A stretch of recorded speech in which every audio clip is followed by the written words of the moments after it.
তো গাইস চলে আসছি ফিনি পাইলট মাঠে। আর পাইলট মাঠে আসার পরে ফিনি পাইলট স্কুলের পাইলট হল দেখছেন সবাই চলে আসছে ড্রোন দেখার জন্য। আপনারা সবাই ড্রোন দেখাতে আসছেন?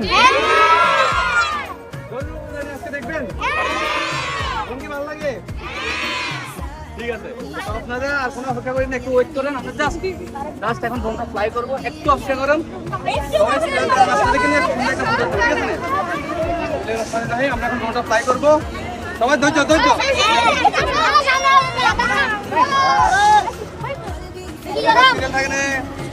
Ready 1 2 3 start. সরে যান।